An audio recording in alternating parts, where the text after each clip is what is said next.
नमस्कार। Question answer के एक और वीडियो में आपका स्वागत है। आपके बहुत सारे सवाल हैं, उन सारे सवालों के जवाब लेकर के मैं आया हूं अपने इस वीडियो में। तो आप वीडियो में बिल्कुल बने रहिए और ताकि आपको सभी सवालों के जवाब मिल सके। लेकिन इससे पहले मैं आपको एक बहुत ही बड़ी न्यूज़ दिखाने जा रहा हूं, जो कि न्यूज़ आप यहां पर स्क्रीन पर अभी देख सकते हैं। Office of chief minister Jharkhand यानी झारखंड के सीएम हेमंत सोरेन जी का ये ट्वीट है, जिसमें लिखा हुआ है कि किसानों के कृषि उत्पादन में आर्थिक नुकसान की भरपाई हेतु वित्तीय वर्ष 2021-22 से झारखंड राज्य फसल राहत योजना संचालित की जा रही है। इस वर्ष भी राज्य में कम वर्षा हुई है और ऐसे में हम फसल राहत योजना के तहत तत्काल 100 करोड़ की व्यवस्था कर रहे हैं। और ये बात कही है स्वतंत्रता दिवस के शुभ अवसर पर हमारे राज्य यानी झारखंड के सीएम हेमंत सोरेन जी। उन्होंने कहा है कि 100 करोड़ रुपये की व्यवस्था की जा रही है फसल राहत योजना के लिए, क्योंकि इस साल झारखंड में काफ़ी कम बारिश हुई है, जिसके कारण से पूरी आषाढ़ है कि ये सूखाग्रस्त घोषित होगा ही।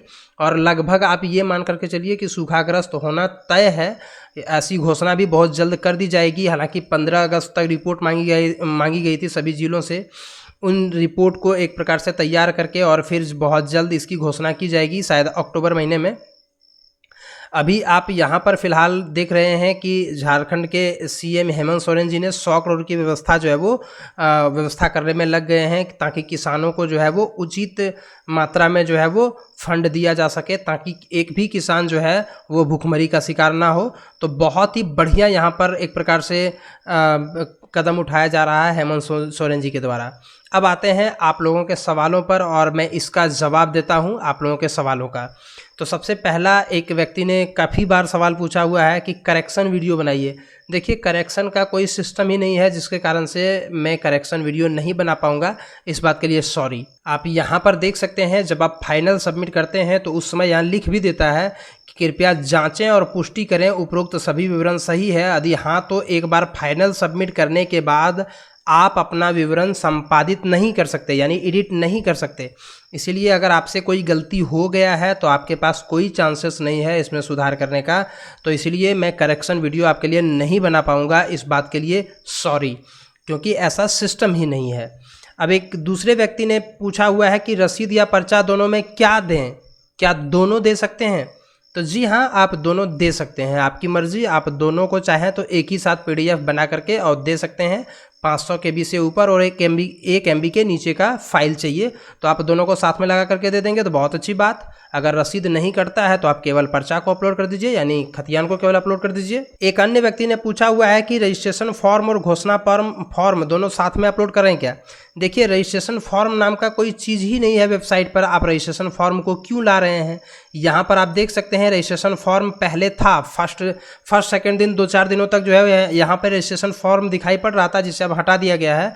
अब आपको रजिस्ट्रेशन फॉर्म नहीं देना है और रजिस्ट्रेशन फॉर्म को अपलोड करने का कहीं ऑप्शन भी नहीं है, केवल घोषणा पत्र को अपलोड करने का ऑप्शन है। इसीलिए आप इसमें बेवजह दिमाग ना लगाएं, बस आप जो है वो केवल घोषणा पत्र ही अपलोड करें। एक अन्य व्यक्ति ने पूछा कि डिसमिल कैसे भरें और कैसे निकालें। डिसमिल देखिए, आप जब ऑनलाइन करते हैं तो उस समय आपको जो है वो एकड़ और डिसमिल दोनों भरने के लिए आता है। मैं आपको यहाँ पर दिखा दूँ। जब आप फसल का ऑनलाइन करते हैं तो इस प्रकार से आप यहाँ पर देख सकते हैं, एकड़ में यहाँ पर भरने के लिए आता है और बगल में डिसमिल में भरने के लिए आता है। तो आप एकड़ और डिसमिल में भर लें।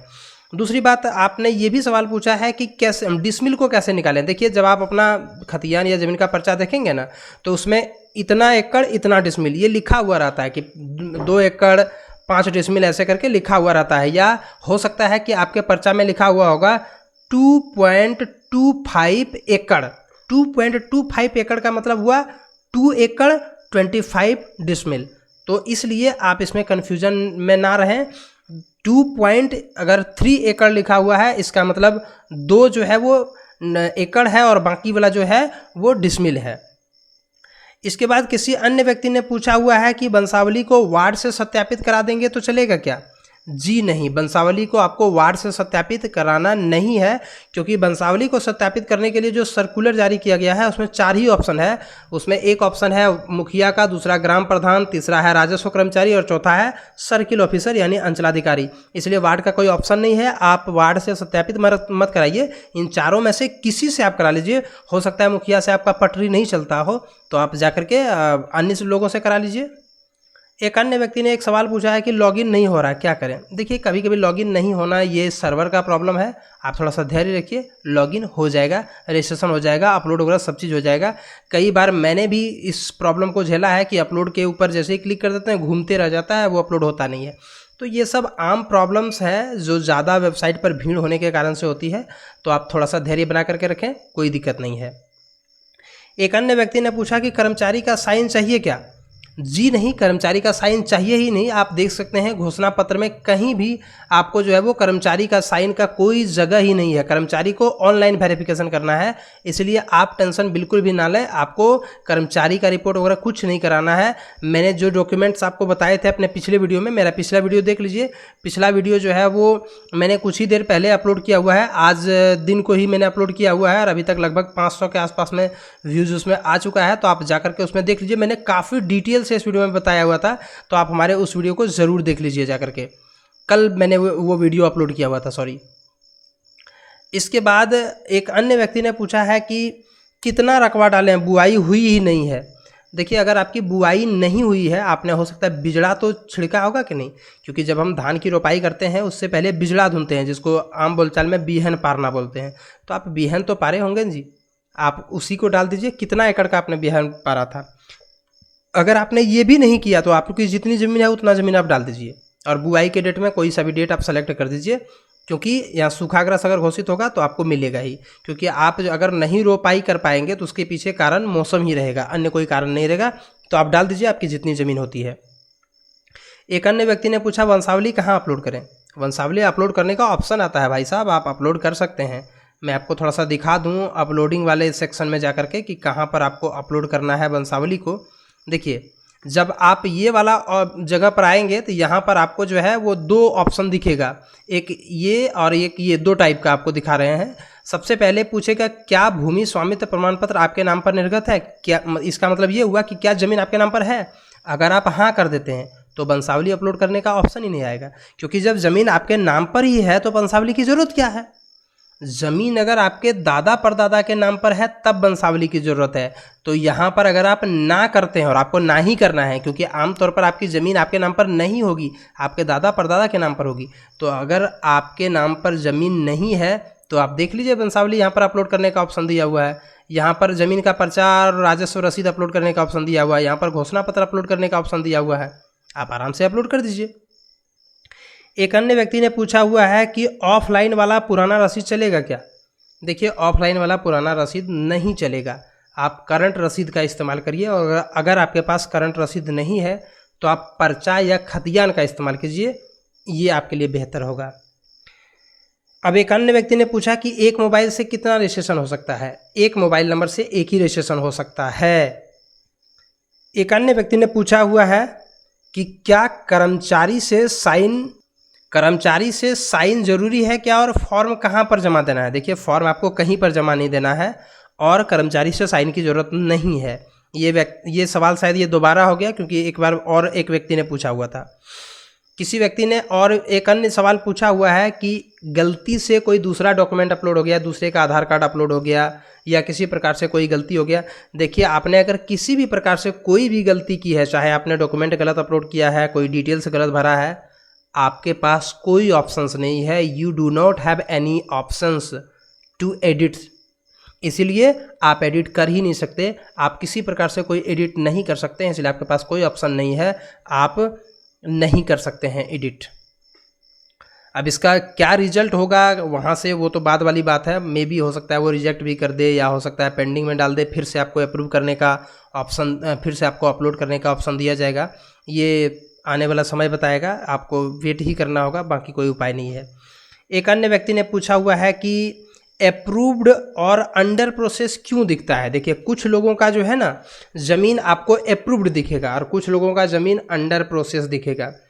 इसके पीछे एक कारण क्या है, इसके लिए मैंने एक मेल भी लिखा हुआ था और इस पर मैंने एक वीडियो भी बनाया हुआ है। मेरा पिछला वीडियो जो है, बहुत पहले का एक वीडियो है, उसे आप देख भी सकते हैं। देखिए, इससे पहले 2000 शायद 19 के आसपास में, 19 या 20 के आसपास में, मुझे कन्फर्म डेट नहीं पता, जब रघुवर दास की सरकार थी, रघुवर दास झारखंड के जब सीएम थे, उसमें एक योजना चल रही थी, मुख्यमंत्री कृषि आशीर्वाद योजना। उस योजना के जो जो लाभुक हैं, मतलब उस योजना में जिनको जिनको पैसा मिला है, उन लोगों का डेटा इस योजना में पहले से ला करके रख दिया गया, मतलब डेटा वहाँ से इसमें ट्रांसफ़र कर दिया गया है। तो ऐसे लोग जो उस योजना के लाभुक हैं, उनका डिटेल अगर आप इस योजना में आकर के चेक करेंगे तो आपको पता चलेगा कि उनका अप्रूव्ड स्टेटस दिखेगा, अंडर प्रोसेस नहीं दिखेगा, उसका अप्रूव्ड दिखेगा। उसको ज़मीन का डिटेल भी अब जो है वो भरना नहीं है, सिर्फ डॉक्यूमेंट अपलोड कर देना है और फसल को भरना है। बस यही चीज़ों को उनको करना है, बाकी डिटेल्स को भरने की ज़रूरत नहीं है, क्योंकि उनका पहले से अप्रूव्ड होता है, केवल डॉक्यूमेंट वगैरह को अपलोड करने की आवश्यकता है। तो इसीलिए कुछ लोगों का अंडर प्रोसेस दिखता है और कुछ लोगों का जो है वो अप्रूव्ड दिखता है। तो ये था आपका सवाल और उम्मीद करते हैं कि आपको जो है वो सारे सवालों का जवाब मिल गया होगा। किसी प्रकार से अन्य अगर कोई सवाल है तो आप जो है वो हमें ज़रूर पूछिए। और इसके साथ ही इसका डेट जो है वो 15 सितंबर तक है। आपके पास अब ज़्यादा समय नहीं है, तकरीबन 1 महीने के आसपास में आपके पास समय है। तो इसलिए आप बिना विलम्ब किए हुए जल्दी से जल्दी अपने नज़दीकी प्रज्ञा केंद्र CSC सेंटर जाइए और जाकर के करा लीजिए, अगर आप खुद नहीं कर पाते हैं तो। और अगर आपको थोड़ा सा भी जानकारी है मोबाइल या कंप्यूटर का, तो हमने कई वीडियोस को बना करके रखा हुआ है इस योजना के ऊपर। आप हमारे किसी भी वीडियो को देख लीजिए, आप हमारे लाइव जो हमने करके दिखाया हुआ है सारे कार्यों को, उस वीडियो को देख लीजिए। आप खुद भी अपने मोबाइल पर, आप खुद भी अपने कंप्यूटर पर इस कार्य को कर सकते हैं। आप देख सकते हैं 15 सितंबर लास्ट डेट है और धान और मकई दोनों का आप आवेदन कर सकते हैं। आवेदन करने के लिए आपके पास आधार संख्या होना चाहिए, आधार कार्ड होना चाहिए, मोबाइल नंबर होना चाहिए, खाता होना चाहिए, बैंक का खाता। इसके अलावा ज़मीन से संबंधित प्रमाण पत्र चाहिए या फिर रसीद चाहिए। इसके अलावा ज़मीन का जो रसीद चाहिए वो 31 मार्च 2022 तक का चाहिए। 31 मार्च 2022 तक का राजस्व रसीद चाहिए, उससे ज़्यादा पुराना जो है वो नहीं चलेगा। वंशावली जो चाहिए वो मुखिया, ग्राम प्रधान, राजस्व कर्मचारी, अंचल अधिकारी, इन सबों से निर्गत चाहिए। मैं आपको इस चीज़ को थोड़ा सा जूम करके दिखा देता हूँ, क्योंकि इसमें जो है वो काफ़ी अच्छी बातें लिखी हुई है। आप यहाँ पर देखिए, सारा डिटेल्स लिखा हुआ है कि राजस्व रसीद जो है वो 31 मार्च 2022 तक का चाहिए। मुखिया, ग्राम प्रधान, राजस्व कर्मचारी या अंचल अधिकारी के द्वारा सत्यापित वंशावली चाहिए। अगर आप सरकारी भूमि पर खेती करते हैं तो पट्टा चाहिए। घोषणा पत्र जो है वो रैयत का अलग है, बटाईदार का अलग है, वो वाला चाहिए। और अगर आप बटाईदार हैं तो आपको सहमति पत्र भी देना होगा और फसल का भी विवरण आपको देना होगा, तब जा करके आप इसमें ऑनलाइन कर सकते हैं। कौन कौन व्यक्ति इसमें कर सकते हैं? सभी रैयत या फिर बटाईदार किसान जो झारखंड राज्य का नागरिक है, 18 साल से ज़्यादा उम्र है। इसके अलावा उनके पास आधार नंबर होना चाहिए और साथ में जो है वो कृषि कार्य करने से संबंधित भूमि उसके पास होना चाहिए, उसका ज़मीन होना चाहिए, कागजात होना चाहिए। कम से कम 10 डिसमिल ज़मीन होना चाहिए, अधिक से अधिक 5 एकड़ तक उसके पास ज़मीन होना चाहिए। और सभी किसान जो है वो स्वैच्छिक रूप से इसमें करा सकते हैं, किसी के ऊपर कोई ज़ोर ज़बरदस्ती नहीं है। तो उम्मीद करते हैं कि आपके सभी सवालों का जवाब मिला होगा और साथ में कई सारी जानकारियाँ भी मिली होगी।